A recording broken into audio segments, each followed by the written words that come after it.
नमस्कार दोस्तों, स्वागत है आप सभी का आपके अपने YouTube चैनल अपनी क्लास में। दोस्तों, अब जो आपका RSCIT एग्ज़ाम है वो बहुत ही नज़दीक आ चुका है। आपके एग्ज़ाम को देखते हुए मैंने आप सबके लिए नए सिलेबस के अनुसार RSCIT का एक ऐसा पेपर तैयार किया है जिससे आपके एग्ज़ाम में 15 से 20% आने का फुल चांस है, क्योंकि मैंने इस पेपर को बहुत ही सोच समझकर और RSCIT के एग्जाम पैटर्न को ध्यान में रखकर बनाया है। दोस्तों, मैं आपसे 100% गारंटी लेता हूं कि बस आपको यह वीडियो पूरी देखनी है और आपके आराम से अपने RSCIT एग्जाम में बहुत ही अच्छे परसेंटेज बन जाएंगे। तो चलिए देखते हैं हमारे द्वारा बनाए गए इस पेपर का पहला प्रश्न, जिसमें पूछा गया है सरकारी संस्थाओं तथा बड़े व्यावसायिक फर्म में उपयोग होने वाले कंप्यूटर कौन से हैं। तो दोस्तों, आपको बताना चाहूंगा जो हमारे पास में बड़ी बड़ी सरकारी संस्थाएं हैं जैसे कि माध्यमिक शिक्षा बोर्ड राजस्थान अजमेर और जो यूनिवर्सिटी ऑफ राजस्थान है, इसके अंदर जो बड़े बड़े कंप्यूटर यूज होते हैं उन्हें क्या कहते हैं। तो दोस्तों, वो हमारे पास में कंप्यूटर होते हैं उन्हें कहते हैं मेन फ्रेम कंप्यूटर, यानी कि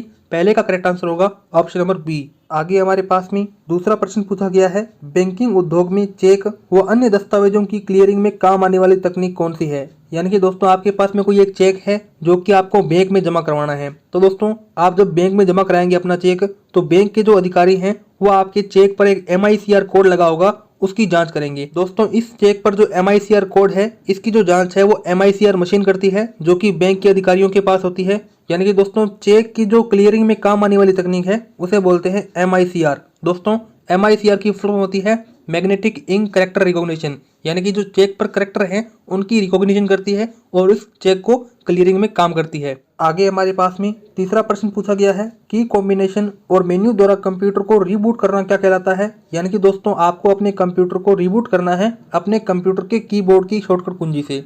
तो उस रिबूट को क्या कहेंगे। दोस्तों, उस रिबूट को कहेंगे वार्म बूटिंग, यानी कि तीसरे का करेक्ट आंसर होगा ऑप्शन नंबर ए। आगे हमारे पास में चौथा प्रश्न पूछा गया है वेब ब्राउजर क्या होता है। तो दोस्तों, यदि आपको मैं सबसे पहले वेब ब्राउजर के उदाहरण बताऊं तो Google Chrome, Mozilla Firefox, safari, ये क्या है वेब ब्राउजर के उदाहरण हैं। और दोस्तों, ये क्या है हमारे पास में एप्लीकेशन सॉफ्टवेयर है, यानी कि एक प्रकार के कंप्यूटर के अंदर ऐप हैं। तो दोस्तों, चौथे का करेक्ट आंसर होगा ऑप्शन नंबर डी।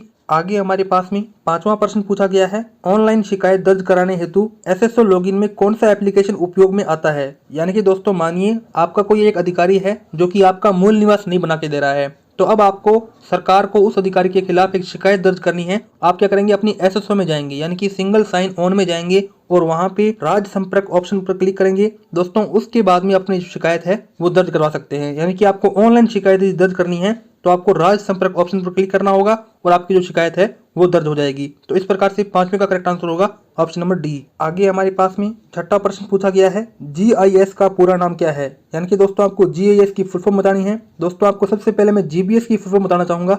GPS की फुल फॉर्म होती है ग्लोबल पोजिशनिंग सिस्टम। उसी प्रकार से GIS की फुल फॉर्म होती है ज्योग्राफिकल इंफॉर्मेशन सिस्टम, यानी कि छठे का करेक्ट आंसर होगा ऑप्शन नंबर ए। आगे हमारे पास में सातवां प्रश्न पूछा गया है MS वर्ड 2010 में सेव की हुई फाइल का एक्सटेंशन क्या होता है। यानी कि दोस्तों, आपने MS वर्ड के अंदर कोई एक डॉक्यूमेंट बनाई और उस डॉक्यूमेंट को क्या कर दिया, सेव कर दिया। दोस्तों, आप जैसे ही उस डॉक्यूमेंट को सेव करोगे तो वो जो डॉक्यूमेंट है वो बाय डिफॉल्ट किस नाम से सेव होगी। तो दोस्तों, वो जो डॉक्यूमेंट है वो बाय डिफॉल्ट .docx नाम से सेव होगी, यानी कि सातवें का करेक्ट आंसर होगा ऑप्शन नंबर बी। आगे हमारे पास में आठवां प्रश्न पूछा गया है MS एक्सेल में एक फाइल क्या कहलाती है। यानी कि दोस्तों, आप जो MS एक्सेल के अंदर फाइल सेव करते हो वो क्या कहलाती है। तो दोस्तों, आपको बताना चाहूंगा कि MS वर्ड के अंदर जो फाइल होती है उसे कहते हैं डॉक्यूमेंट, और वहीं MS एक्सेल के अंदर जो फाइल होती है उसे कहते हैं वर्कशीट, और वहीं जो MS पावर पॉइंट के अंदर फाइल होती है उसे बोलते हैं प्रेजेंटेशन। तो इस प्रकार से हमसे पूछा है कि MS एक्सेल के अंदर जो फाइल होती है उसे क्या कहते हैं, तो उसे कहते हैं दोस्तों वर्कशीट, यानी कि आठवें का करेक्ट आंसर होगा ऑप्शन नंबर सी, शीट। आगे हमारे पास में नौवां प्रश्न पूछा गया है पावर पॉइंट प्रेजेंटेशन में आप स्मार्ट आर्ट ग्राफिक्स कौन से टैब से इंसर्ट कर सकते हैं। तो दोस्तों, मैंने आपको पिछले प्रश्न में बताया था कि पावर पॉइंट के अंदर क्या बनती है, प्रेजेंटेशन बनती है। और दोस्तों, यदि आपको पावर पॉइंट प्रेजेंटेशन में स्मार्ट आर्ट ग्राफिक्स ऑप्शन है वो लाना है तो आप कौन से टैब से लाओगे। तो दोस्तों, आप लाओगे इंसर्ट टैब से, यानी कि नौवें का करेक्ट आंसर होगा ऑप्शन नंबर सी। आगे हमारे पास में 10वां प्रश्न पूछा गया है निम्न कथनों पर विचार कीजिए और सही विकल्प का चुनाव कीजिए। तो दोस्तों, हमारे पास में पहला कथन है यूटिलिटीज सिस्टम सॉफ्टवेयर का भाग नहीं है। नहीं दोस्तों, यूटिलिटीज जो होता है वो सिस्टम सॉफ्टवेयर का ही भाग होता है, यानी कि दोस्तों ये कथन क्या है, बिल्कुल असत्य है। उसी प्रकार से दूसरा कथन है प्रोजेक्टर एक इनपुट डिवाइस है। नहीं दोस्तों, प्रोजेक्टर जो होता है वो एक आउटपुट डिवाइस होता है। तो इस प्रकार से ये कथन भी क्या है दोस्तों, इनकरेक्ट है। तो चलिए देखते हैं, ऑप्शन जो बी है हमारे पास में करेक्ट होगा। कथन 1 तथा कथन 2 दोनों गलत हैं। आगे हमारे पास में 11वां प्रश्न पूछा गया है, निम्न में से कौन सी टॉगल की नहीं है। तो दोस्तों हमारे पास में जितने भी ऑप्शन है इनमें से कोई भी टॉगल की नहीं है। टॉगल की वो होती है जैसे कि नम लॉक, कैम्स लॉक, ये क्या होता है दोस्तों, टॉगल की होती है। जबकि ऑप्शन ए में दे रखा है F12, तो दोस्तों F12 क्या है, फंक्शन की है। उसी प्रकार से कंट्रोल, तो ये भी क्या है, कंट्रोल की है। ESC, तो दोस्तों आपने कीबोर्ड में ऊपरी साइड यहाँ पे देखा होगा ESC ऑप्शन होता है, तो ये क्या है, अलग की है, टॉगल की नहीं है। तो इस प्रकार से टॉगल की है वो इसमें से कोई भी नहीं है। करेक्ट आंसर होगा ऑप्शन नंबर डी। आगे हमारे पास में 12वां प्रश्न पूछा गया है, निम्न में से कौन सा कथन सत्य है। तो दोस्तों हमारे पास में पहला ऑप्शन ये है GUI, इसकी फुल फॉर्म होती है ग्राफिकल यूजर इंटरफेस में गलतियों को आसानी से डिटेक्ट किया जा सकता है। दोस्तों बिल्कुल सही कथन है, क्योंकि जो हमारे पास में स्क्रीन है उसमें हम आसानी से देख सकते हैं कि कौन सी चीज गलत है और कौन सी चीज सही है। तो इस प्रकार से ये ऑप्शन क्या है, बिल्कुल सही ऑप्शन है। आगे ऑपरेटिंग सिस्टम एप्लीकेशन सॉफ्टवेयर का भाग है। नहीं दोस्तों, ऑपरेटिंग सिस्टम अलग होता है, एप्लीकेशन सॉफ्टवेयर अलग होता है। यदि मैं आपको ऑपरेटिंग सिस्टम के उदाहरण बताऊं तो एंड्रॉइड क्या है, ऑपरेटिंग सिस्टम का उदाहरण है। और यदि मैं आपको एप्लीकेशन सॉफ्टवेयर का उदाहरण बताऊं तो MS वर्ड क्या है, एप्लीकेशन सॉफ्टवेयर का उदाहरण है। यानी कि ये दोनों ही चीजें अलग अलग होती है। उसी प्रकार से सी ऑप्शन है माइक्रोसॉफ्ट एज एक सर्च इंजन यूटिलिटी है। नहीं दोस्तों, माइक्रोसॉफ्ट एज क्या है, एक वेब ब्राउजर होता है। तो इस प्रकार से ये कथन भी क्या है, बिल्कुल गलत है। आगे हमारे पास में है डी, उपरोक्त सभी कथन सत्य हैं। नहीं दोस्तों, बी और सी कथन है वो बिल्कुल गलत है, बल्कि ए कथन है वही सत्य है। तो इस प्रकार से 12वें का करेक्ट आंसर होगा ऑप्शन नंबर ए। आगे हमारे पास में 13वां प्रश्न पूछा गया है, एक वेबसाइट http://www.uniquekaroli.com में http://www.com क्या है। तो दोस्तों इस वेबसाइट के अंदर जो HTTP है वो एक प्रकार का प्रोटोकॉल है, यानी कि हाइपर टेक्स्ट ट्रांसफर प्रोटोकॉल है। और वहीं www क्या है, वर्ल्ड वाइड वेब है। और वहीं अंतिम में .com क्या है दोस्तों, TLD है। क्या दोस्तों, TLD है। देखते हैं हमारे पास में यहाँ पे ऑप्शन नंबर डी होगा, प्रोटोकॉल, वर्ल्ड वाइड वेब और TLD, यानी कि ये दिए गए प्रश्न का सही क्रम है। तो इस प्रकार से यहाँ पे 13वें का करेक्ट आंसर होगा ऑप्शन नंबर डी। आगे हमारे पास में 14वां प्रश्न पूछा गया है, भामाशाह योजना को किस वर्ष लागू किया गया था। तो दोस्तों भामाशाह योजना को राजस्थान सरकार ने सन 2008 के अंदर लागू किया था। तो आप देख सकते हैं यहाँ पे हमारे पास में ऑप्शन नंबर बी है 2008।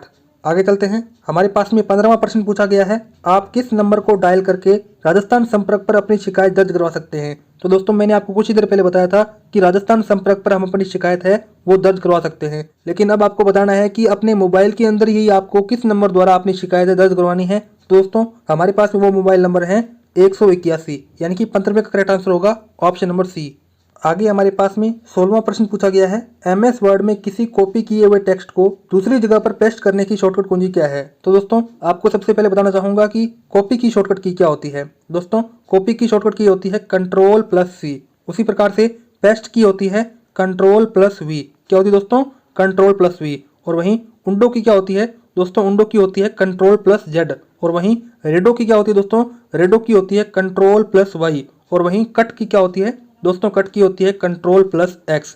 दोस्तों आपसे पूछा गया है कि पेस्ट की क्या होती है। दोस्तों पेस्ट करने की शॉर्टकट कुंजी है Ctrl+V, यानी कि 16वें का करेक्ट आंसर होगा ऑप्शन नंबर ए। आगे हमारे पास में 17वां प्रश्न पूछा गया है, MS एक्सेल में 2 या 2 से अधिक टेक्स्ट स्ट्रिंग को जोड़ने हेतु किस फंक्शन का उपयोग किया जाता है। तो दोस्तों कहने का मतलब ये है कि यदि आपको MS एक्सेल में एक सेल दे दी गई और उसमें कहा कि आपको 2 फॉर्मूले जोड़ने हैं, तो आप क्या करोगे, तो आप MS एक्सेल के अंदर इन दोनों फॉर्मूलों को जोड़ने के लिए किस फंक्शन का यूज करोगे, आप दोस्तों कॉन्स्टिनेट फंक्शन का यूज करोगे। किसका यूज करोगे दोस्तों, कॉन्स्टिनेट फंक्शन का यूज करोगे। तो इस प्रकार से आपके दोनों फॉर्मूले हैं वो जुड़ जाएंगे। आगे हमारे पास में 18वां प्रश्न पूछा गया है, किसी पावर पॉइंट प्रेजेंटेशन के बैकग्राउंड स्टाइल को बदलने हेतु कौन सा टैब काम आता है। यानी कि दोस्तों आपने MS पावर पॉइंट के अंदर एक प्रेजेंटेशन बनाई और आपको उस प्रेजेंटेशन का बैकग्राउंड है वो बदलना है। तो दोस्तों आप क्या करेंगे, डिजाइन टैब पर क्लिक करेंगे और आपका जो प्रेजेंटेशन का थीम है वो बदल जाएगा। आगे हमारे पास में 19वां प्रश्न पूछा गया है, निम्न में से असत्य कथन का चयन कीजिए। तो दोस्तों हमारे पास में पहला कथन ए है, लैपटॉप माइक्रो कंप्यूटर का ही भाग है। जी हाँ दोस्तों, जो लैपटॉप होते हैं वो माइक्रो कंप्यूटर होते हैं, छोटे कंप्यूटर होते हैं, यानी कि ये कथन बिल्कुल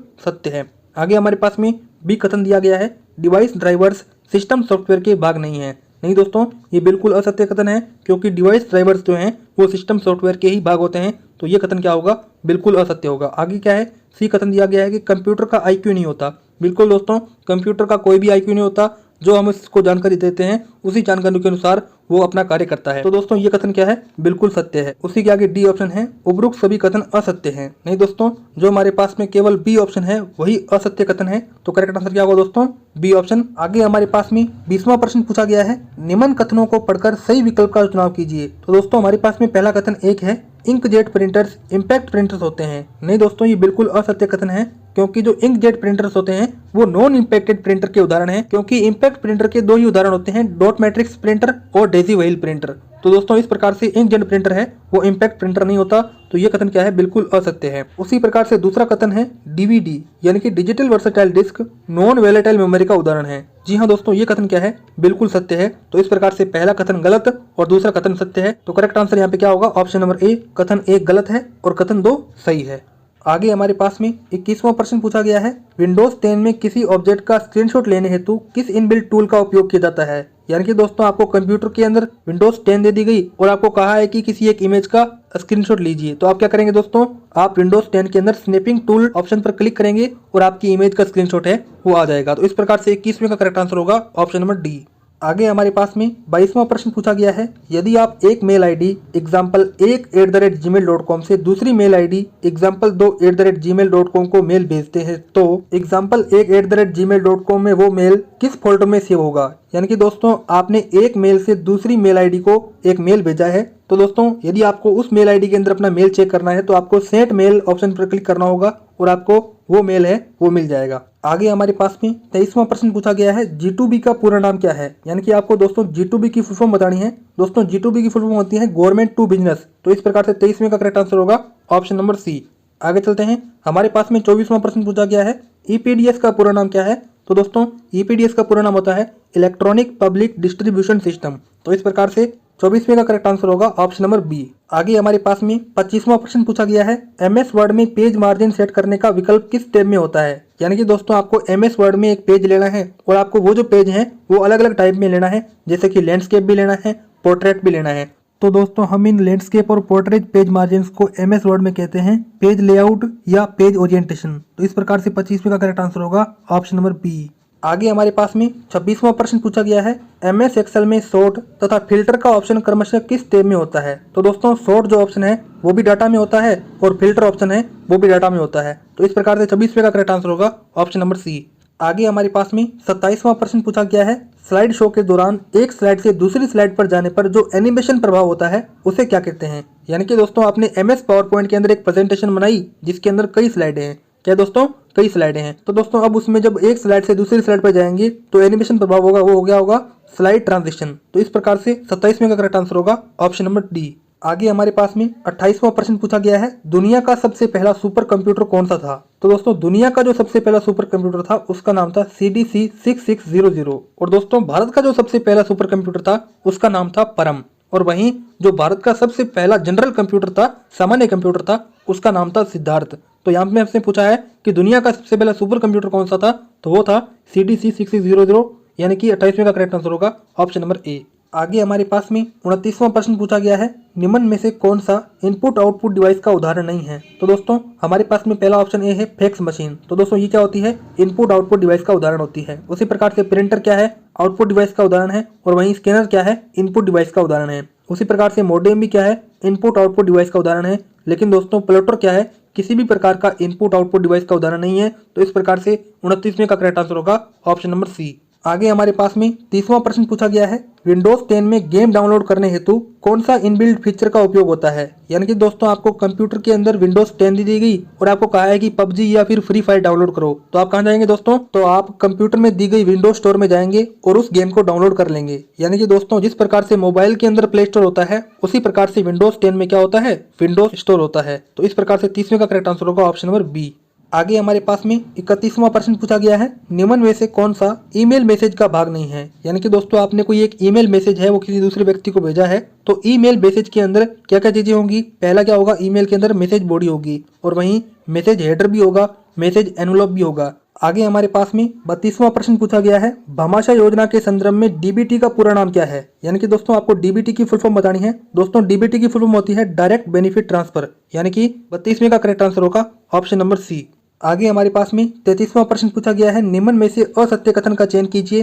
तो हमारे पास में बी कथन दिया गया है, MS वर्ड में हम टेबल इंसर्ट नहीं कर सकते। नहीं दोस्तों, ये बिल्कुल ही असत्य कथन है, क्योंकि वर्ड के अंदर हम टेबल इंसर्ट है वो कर सकते हैं। उसी प्रकार से सी ऑप्शन है, MS वर्ड का default view web layout view होता है। नहीं दोस्तों, MS वर्ड का जो डिफॉल्ट व्यू होता है वो हमेशा लैंडस्केप ही होता है। तो इस प्रकार से ये भी क्या है दोस्तों, बिल्कुल सही कथन नहीं है। उसी प्रकार से डी ऑप्शन है, हेडर तथा फुटर का ऑप्शन पेज लेआउट टैब में होता है। नहीं दोस्तों, पेज लेआउट टैब के अंदर ओनली लैंडस्केप और पोर्ट्रेट का ही ऑप्शन होता है। तो इस प्रकार से सभी कथन क्या हैं, असत्य हैं। निम्नलिखित सभी कथन असत्य हैं, तो करेक्ट आंसर क्या होगा, ऑप्शन नंबर ए। आगे हमारे पास में 34वां प्रश्न पूछा गया है, MS एक्सेल 2010 में गोल सीक का क्या उपयोग है। तो दोस्तों MS एक्सेल के अंदर हम गोल सीक का उपयोग करके अज्ञात वैल्यूज है उसको फाइंड कर सकते हैं। तो इस प्रकार से 34वें का करेक्ट आंसर होगा ऑप्शन नंबर डी।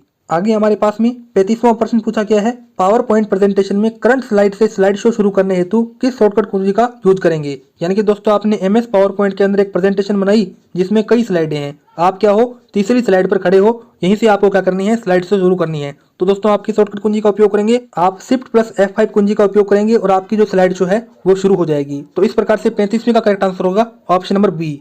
तो दोस्तों इस प्रकार से मैंने आपको इस वीडियो के अंदर आपके RSCIT एग्जाम को देखते हुए नए सिलेबस के अनुसार 35 प्रश्नों का बना हुआ एक बेस्ट और शानदार मॉडल पेपर बताया। दोस्तों आप जल्दी से मुझे कमेंट करके बताएं कि आपके इन 35 प्रश्नों में से कितने % सही हो रहे हैं। और साथ ही यदि आपको ये प्रश्न अच्छे लगे हों तो इस वीडियो को लाइक कीजिए, और आपका कोई भी डाउट है तो मुझसे कमेंट बॉक्स में पूछिए, मैं आपका तुरंत रिप्लाई दूंगा। और दोस्तों यदि आपको कोई ऐसा मित्र है जो कि आने वाला RSCIT एग्जाम देने वाला है तो उसे भी ये वीडियो शेयर जरूर करें ताकि उसकी भी मदद हो पाए। दोस्तों इस वीडियो में इतना ही था, अब मिलते हैं किसी अन्य वीडियो में, तब तक के लिए जय हिंद जय भारत।